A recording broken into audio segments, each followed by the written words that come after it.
And we continue at 2:06 in the afternoon. Talk Radio 790 KABC, the John Phillips Show, broadcasting live from the Morongo Casino Resort and Spa Living Room Studios. Mr. Randy Wags at the sports desk in Culver City. John, it is day one of the SAG-AFTRA strike and day almost 100 of the WGA strike, but the message is clear from Fran Drescher. So the jig is up, AMPTP. Unlike Biden, she got the letters right. She's with it. Yeah. Every time Biden tries to give out a website, it's crash and burn. But, man, you can go to Fran Drescher for that, and you'll get it done right. And, by the way, this just occurred to me. You know, we're only 30 days away from LAUSD being back in session. Who's to say that the teachers union doesn't decide to do a solidarity strike with the writers and the actors and won't come back to school until the producers settle this deal? Well, I've never seen a group of people with a passion for not working like the teachers of Los Angeles. We could have a dueling headliner stage show with my girl, Cecily Meyert Cruz, and my new favorite girl, Fran Drescher. I cannot believe it, quite frankly. That would be quite a duo, that I can tell you. 800-222-KABC is the telephone number, 1-800-222-5222. It is a pleasure to welcome our next guest to the program. You can buy any of her books online at Amazon.com. Treason is my most recent favorite. It's the last one I took down from the shelf and thumbed my way through. Read it several years ago, but it's always good to come back to on occasion. You can also read her columns online at AnnCoulter.com, and she posts her videos up on Substack, including a recent one with Heather McDonald, who is always on fire. And you can follow her on Twitter at Ann Coulter. Ann Coulter, welcome. Good to talk to you again, John Phillips. Likewise, and I love it when you're here on Fridays where we have a whole week's worth of news to digest, and I can't wait to get your take on all of it. Now, excellent. Your father was a labor attorney, correct, who negotiated on the side of management on the opposite side of the table as labor, correct? Do I have that right? He presided over the largest union decertification in U.S. history, Phelps Dodge. It's very famous. He wasn't responsible. I took labor law in law school, as many lawyers do. And one thing that's hilarious about it is, like half the cases, they list the relevant cases you'll be reading about are Phelps Dodge versus NLRB, Phelps Dodge versus NLRB. So the company had a long history of not particularly warm relations with the union. My father didn't do the sneaky stuff they used to do. They just drive the union organizers out into the middle of the desert and leave them there. No, he did nothing like that. But the Morenci plant, which is where I had a summer job, nice open pit mine. They were striking when copper wasn't doing very well. It was really stupid. So he led the strike, and most of the workers wanted to go back to work. I mean, I learned from him, and I wonder if this is true of the teachers. I'm not sure because I watch Libs of TikTok, but the reason he hated the labor unions was he didn't hate the workers. He liked the workers. He felt like the union management didn't give a crap about the workers, well, like your average Democrat, and really were just in it for power for themselves. And that was a good example of it, breaking the Morenci strike, because it was just a stupid time to strike. The company couldn't afford it. And they were very well paid. That's why I worked there for the summer and had very good benefits. Okay, I want you to picture, given that's the history of your father's career, I want you to picture for a second your father sitting in a room at a table, and across that table from him is the fearless leader of our union, SAG-AFTRA, which is now on strike, and our fearless union leader, Fran Drescher. Most of Americans don't have more than $500 in an emergency. This is a very big deal, and it weighed heavy on us. But at some point, you have to say, no, we're not going to take this anymore. You people are crazy. What are you doing? Why are you doing this? Privately, they all say we're the center of the wheel. Everybody else tinkers around our artistry. But actions speak louder than words. And there was nothing there. It was insulting. I think that meeting would go well. Well, I have to admit, I don't know the details of what is going on now. I think with ChatGPT and artificial intelligence coming out, I'd be kind of careful if I was a writer. But I don't know. I mean, I've heard people say it's about how they don't get their portion of the streaming. One thing I heard that I totally agree with the union or union members on is that the writers of shows that are successful ought to make more money than the writers of shows that are unsuccessful. But apparently they just get like one one-time fee. Okay, you wrote it, and then all the royalties go to someone else. So that seems like a completely legitimate complaint. All right, let's move on to something else, because you are an aficionado of the Manson family murders, and this week something happened in the state of California that you and I probably saw coming because we know the politics of this state. But I think it surprised a lot of people when the state of California let Leslie Van Houten out of prison. She is now a free woman living outside the confines of any penal institution. Apparently, this is how it went down. She was up for parole. The parole board voted to let her out. Governor Newsom vetoed the parole board. She appealed the governor's decision. The governor's decision was overturned by a different court. Newsom then could have challenged that and gone to the Supreme Court, but he chose not to challenge it because he feared if he lost, then the courts would overturn him all the time and he would lose his executive power. So he's just letting her out of prison and didn't put up a fight at all. Your thoughts on all of that? Well, a couple of things. One is this is why never, ever, ever, ever believe, oh, we don't need to have the death penalty. What's the matter with life in prison without possibility of parole? Their whole lives in prison. They'll never get out. They always get out. Even Manson family killers. The Democrats come into office and start emptying the prisons. One of the most prolific serial killers, I forget his name right now, but he was released from a Texas prison. He had already committed lots of murders, and it was supposed to be life in prison without possibility of parole.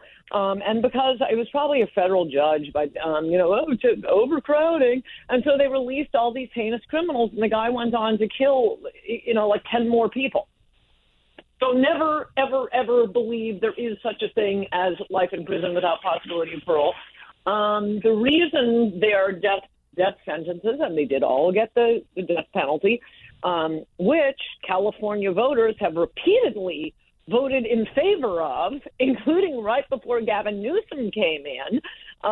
You don't have to go back to red state California of Nixon and Reagan. It was just a few years ago. That was an initiative to get rid of the death penalty in California. And nope. California voters said, no, we want the death penalty. And I salute you, California voters. We do need the death penalty. And Gavin Newsom comes in and says, yeah, this is how Democrats respect democracy. This is how they, we're fighting for democracy. Oh, the people just voted for the death penalty. I'm going to become governor and say, no more death penalty. I mean, it's like the same thing we're seeing with Biden and the student loans today. But don't want to get off on a different subject. The reason that the death penalty in the case of the Manson family was well overruled was because of the Supreme Court. So do not give me any crap about the current Supreme Court. This was, I don't know if it was the Warren Court back then. I think it might have been. But they all sucked until very, very, very recently. Our justices go bad. Theirs never do. So, no, I don't want to hear about today's Supreme Court, which is doing nothing but actually reading the Constitution before issuing opinions. I mean, the Constitution itself refers to the death penalty. It's illiterate and impossible to say our Constitution makes the death penalty unconstitutional when it refers for no one shall be held for I think it's a capital or otherwise infamous crime without due process of law. So what is a capital crime? Same thing it is today. It's the death penalty.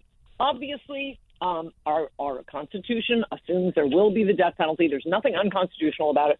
But that Supreme Court said, oh, no, we don't like it. So, no, you can't do it, states. And by the way, you don't have to do it. The California voters had voted the other way and said we don't want the death penalty. I'd say that would be a huge mistake, but they could have done that.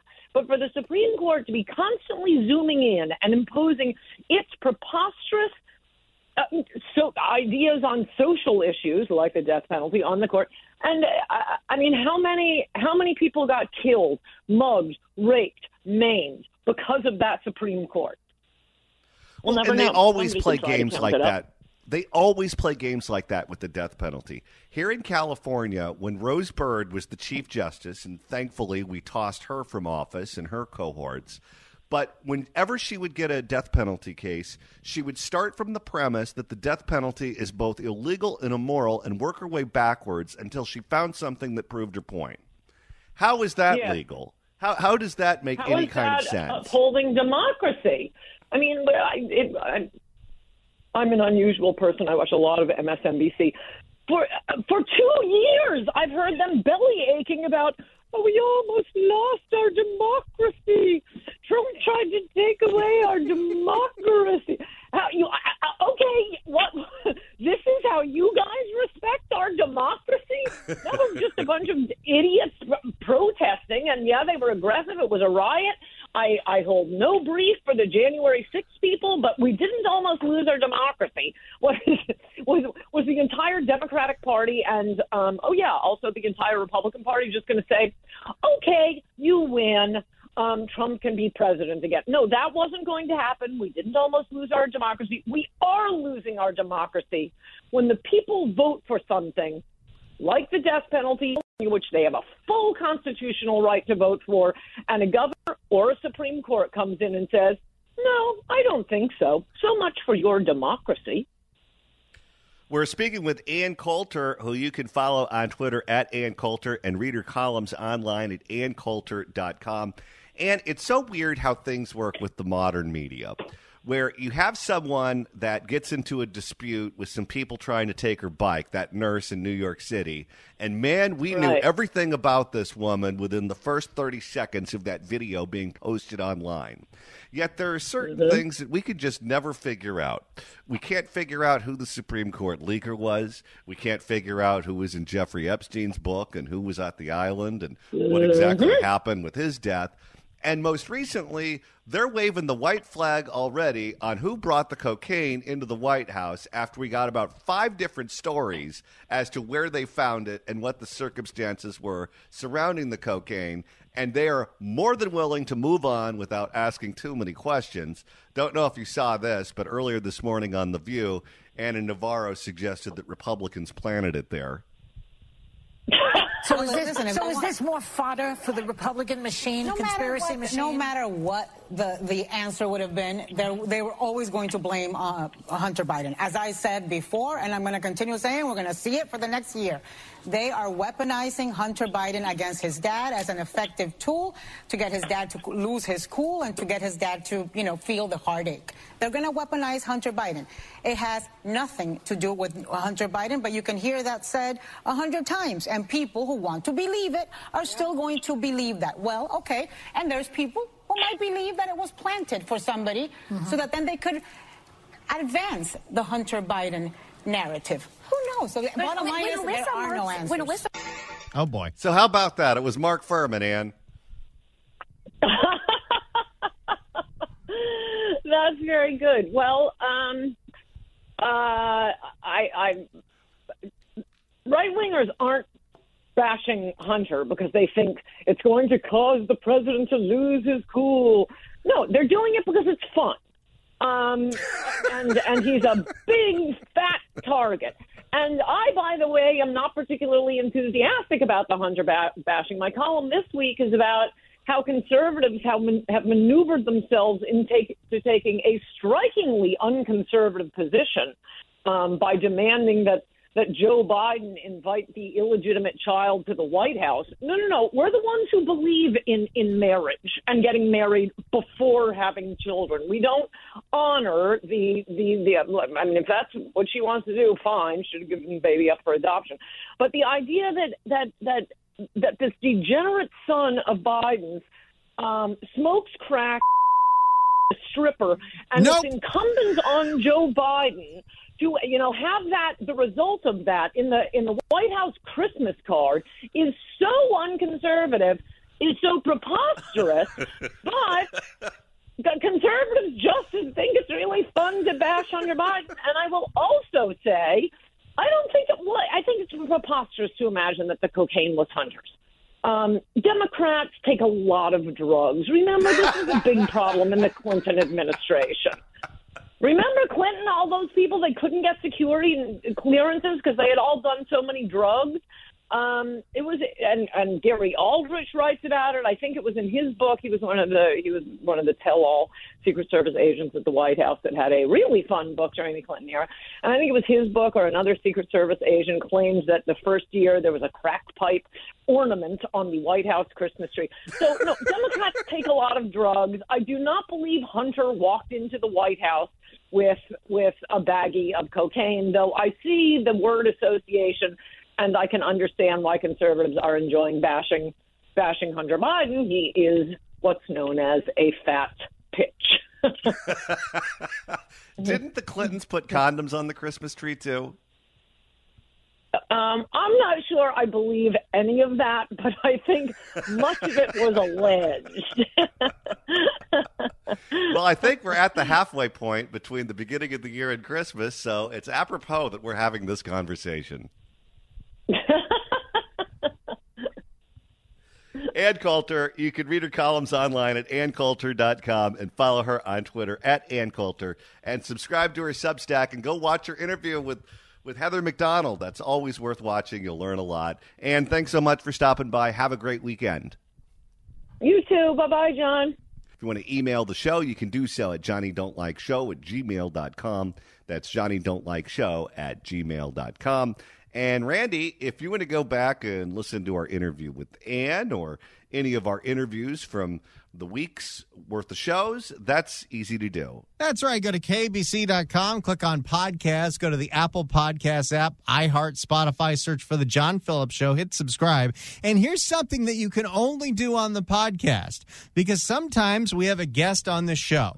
That guest says something incredibly inappropriate. That's when I have to fire the dump button. What that means is the last 6 seconds of everything that person said gets deleted. So you never hear it. You just hear a jump in the audio. You don't know what actually happened. Now, I'm not going to play the filthy thing that the person said, but we can bleep out the filthy thing. At least you can see the moment leading up to it in our reaction.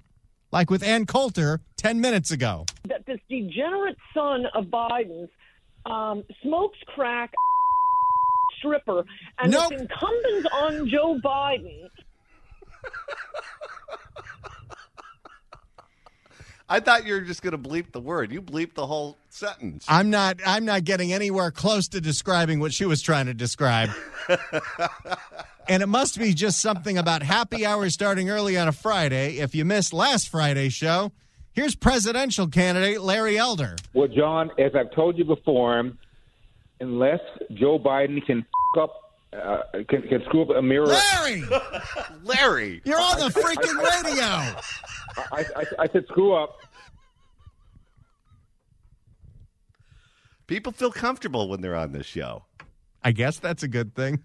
I like that. Just wait. At some point, someone's going to slip one past the goalie, and then I'm going to have to go to a meeting. How often did this happen with McIntyre? Never. You know how often I've had more bleeps that I've had to worry about on this show in just the last 3.5 years that we've been doing in this time slot than the entire time I worked for Adam Carolla at KLSX and Conway at KLSX. People really like to let their hair down when they're talking to us. They like to blast away. As we've been talking about throughout the show, after SAG voted to go on strike, they're currently walking the picket line, and they're joined by after SAG president, the nanny, Fran Drescher. And not only is she walking the picket line, but she's doing various interviews with different news channels, including with MSNBC's Alex Wagner. Here is Fran Drescher explaining what the sticking points are to getting a deal done between SAG-AFTRA and the AMPTP. Wow. Can we just talk a little bit about the sticking points? Because I know the union is asking for better pay. They want residuals on streaming. And there are some concerns about artificial intelligence. Can you talk at all about what is most troublesome to you about the latest bid from the studios? Well, definitely everything that you've mentioned. I mean, artificial intelligence is a threat to workers around the world. What we are doing here, the eyes of the world are watching. We happen to be... Well, there's nothing else on. Of course we're watching.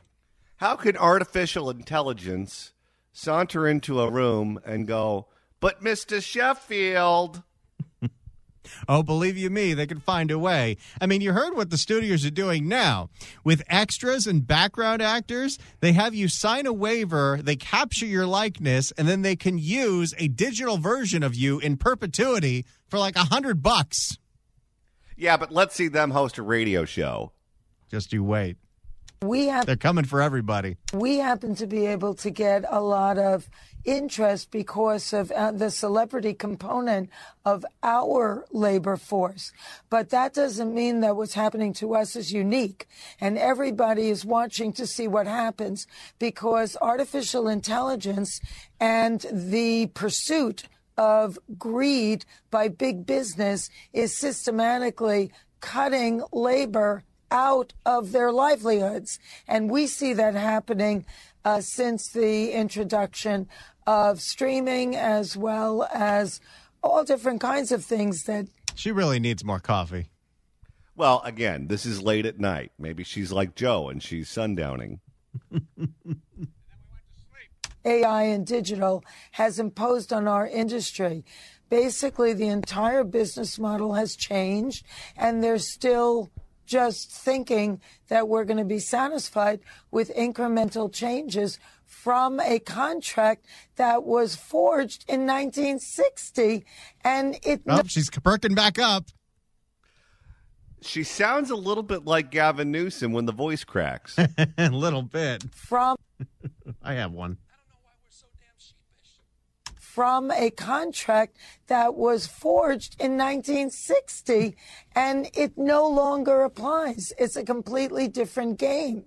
And so that became a mounting problem. And when you talk about... Uh-oh. She's losing her voice. She's starting to trail off. A mounting problem. And when you talk about... If anyone's seen The Nanny's Larynx, let us know. The journeyman actor, the journeyman performers, that is the majority of our members who are just working class people trying to get jobs to feed their family and to pay their rent.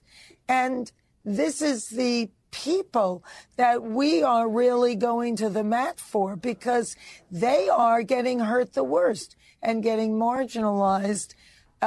It's almost like when SAG-AFTRA cut the retirees out of the health care plan. Oh, wait, you don't want to talk about that. To an extent where it cannot be tolerated anymore. So, it's imperative that we don't settle for a proposal that is a minimum, which essentially ends up paying those people less than what we made in 2020 in real money. And that's... Hey, that rhymed. In 2020 in real money. Less than what we made in 2020 in real money. And that's what we're supposed to be satisfied now until through 2026. It's insanity. And those aren't the only things. The old contract was based off of shows like The Nanny that had... Got to get some self-promotion in there. Just going to pick a show at random. Shows like The Nanny. Which I think you can watch on HBO Max. Oh, wait, they just call it Max now because David Zaslav's a genius. Shows like The Nanny that had great longevity and a long tail of revenue, and that was the name of the game. And everybody above the line, up and down the ladder, prospered from it. But now with streaming, it's not like that anymore. It's in a... I guess there's not going to be a Paramount Plus revival series of The Nanny anytime soon. Yeah, it was better to get paid when The Nanny was on TV land as opposed to the streaming service. It's in a vacuum. You're in a box. You're walled in. And there's no tail of revenue to follow. And it's not even based off of what it used to be based off, which was eyeballs and ad dollars. Now it's based off of subscriptions. So you don't even get the amount of episodes that we used to get. I used to do 28 episodes. Yeah. Now you're lucky if you get 10. 8. Everything. And How do you make a living on that? I mean, she's not wrong about that. No, the points that she's making are actually quite reasonable. It's just hard to get past the presentation to pay attention to the details. She's got me paying attention. Here is Fran Drescher being asked about the leaked producer strategy to, quote, starve out the writers and actors so they'll take a bad deal once they're broke. I hear you on the changing nature of the industry. I mean, it bears mentioning that the Writers Guild is also striking for many of the same reasons, the disruption in the industry. The studios often say this disruption in the industry is making them rethink their revenue streams. I mean, how do you see your goals and the writers' goals dovetailing? Do you think that your strike is going to help them achieve their ends? I know that there's been some reporting, at least from one studio executive, who said the studios are determined to, quote, break the Writers Guild of America. Are you guys going to be there to support them? I mean, are you working hand in fist? Let me just say that for anybody to say that shows the arrogance and complete disregard and disrespect for a community that contributes so much to the industry upon which they prosper. It's just unconscionable. She's winding back up, everybody. Oh, yeah, here we go. It's just unconscionable. The complete disrespect to the people that contribute so much. And we're experiencing it too. I thought they would come to the table and really want to make a deal. But that was not the case. Being stonewalled and being faced with a kind of resistance that's almost irrational. She changed key in that one. You knew she was going to get a second wind in this interview. That's almost irrational. I mean, she just had to hear that quote about the producers trying to bleed out the writers and actors, and she's ready for round 2. Put me in, Mick. Cut me. I'm ready to go. That's almost irrational. I mean, it's not just about money. There are things that they want to have our background performers work one day for and get scanned for AI, and then they own the likeness of the person digitally, and they could use them over and over again. What is going to happen to... Aren't the Producers Guild satisfied enough with holograms of Michael Jackson? And Tupac. What is going to happen to that hardworking background person? They're going to be out of business. This is the kind of thing that's happening all over the world. The issues that are being brought up are so novel, and yet, in some ways, the struggle is the same as it ever was. Fran Drescher, the president of SAG-AFTRA, thank you so much for your time tonight, Ms. Drescher. We sincerely appreciate it. And you know what? That's why we have unions. It is. Because people don't do the right thing. There she is, everybody. Fran Drescher. We should try to get her on the show. Oh, she'd come on. If she's doing Alex Wagner, she could do this show. We are live and local in Los Angeles. In fact, this radio station is just feet away from the picket lines at Sony, which is right around the corner. if this thing goes on a while, maybe we should go down there and do a show. That would be fun. Live remote from the picket line? We are dues-paying members. Yeah, in solidarity. I don't know if it's in solidarity. I just kind of want to get her to run her mouth for 3 hours. I think we can arrange that. Whatever we have to say to make it happen. Attention, Les Siegel. Let's get Fran on the phone.